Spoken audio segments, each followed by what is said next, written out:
If you care about how ordinary people adapted when systems collapsed, subscribe to Iron Age Instincts now, because this topic sits at the crossroads of history, survival, and human ingenuity. What happened in wartime kitchens was not quaint thrift or sentimental home economics. It was applied science under pressure.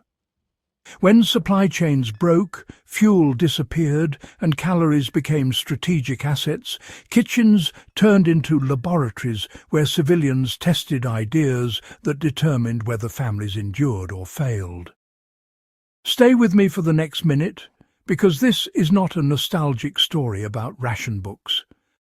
This is about how extreme scarcity forced rapid experimentation, how knowledge moved quietly between households, and how lessons from those kitchens still matter for anyone serious about resilience today. When total war reached civilian homes, cooking stopped being routine and became problem-solving. In Britain, Germany, Japan, and occupied Europe, governments issued guidelines, but real innovation happened at the stove. Ingredients were unpredictable, cookware was improvised, and fuel was scarce. Every meal became a hypothesis. Could this combination stretch calories, preserve nutrients, and avoid waste? Success meant survival. Failure meant hunger. Why scarcity turned kitchens into testing grounds rather than places of tradition?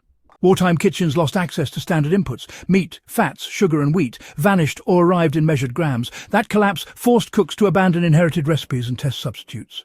Acorns replaced flour, beet syrup replaced sugar, and dried leaves replaced tea. What mattered was not taste alone, but efficiency. Housewives kept mental records of what worked. If soaking acorns longer reduced bitterness, that method spread. If pressure cooking saved fuel, it became routine. This was experimentation driven by necessity, repeated daily, refined constantly, and judged by results. How fuel shortages reshaped cooking methods and taught energy discipline. Coal, gas and electricity were unreliable or rationed, so kitchens became lessons in thermodynamics. People learned to cook once a day using retained heat. Hay boxes, essentially insulated chests, allowed pots to finish cooking without fire. In Germany and Scandinavia, these devices were widespread. The principle is simple and still applicable. Bring food to a boil, seal it in insulation, and let residual heat do the work.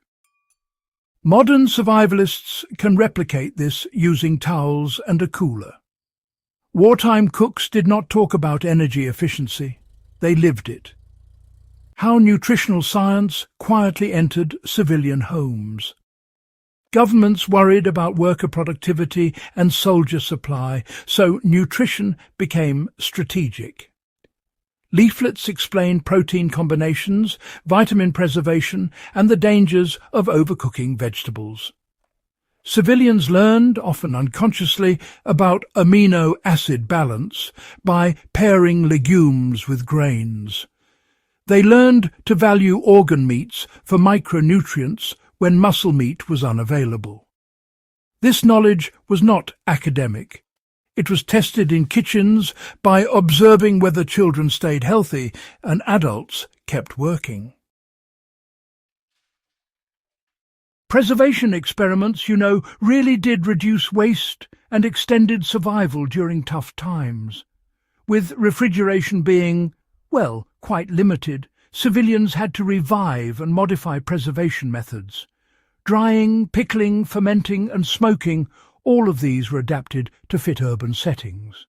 In besieged cities like Leningrad, folks even experimented with extracting gelatin from bones and glue remnants.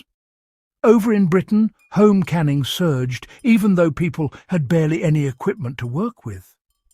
It was all about trial and error, learning which jars sealed reliably and which foods spoiled. These weren't hobbies, not at all. They were risk-managed experiments. and the feedback was immediate. Now, social networks, those played a huge role in spreading successful kitchen experiments, often much faster than any official advice. Knowledge moved through neighbours, markets and workplaces.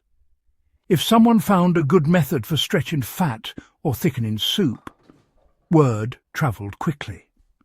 Women compared results, not theories. If a substitute failed, it was simply discarded. If it worked, it was adopted on the spot. This informal peer review created a body of practical knowledge that honestly often outpaced what the authorities were telling people. For modern preparedness, it really highlights the value of local knowledge sharing rather than just relying on centralized instructions. Psychological resilience, well, that was built through controlled experimentation. Maintaining a sense of agency really mattered. These cooking experiments gave civilians a bit of control in a world that felt pretty uncontrollable. Adjusting recipes, improving outcomes and feeding family members provided morale just as much as nutrition, if not more. It's a lesson that, I think, is often overlooked by survival planning. Routine experimentation, you see, builds confidence. Today, you can deliberately practice cooking with limited ingredients to train both your skill and your mindset.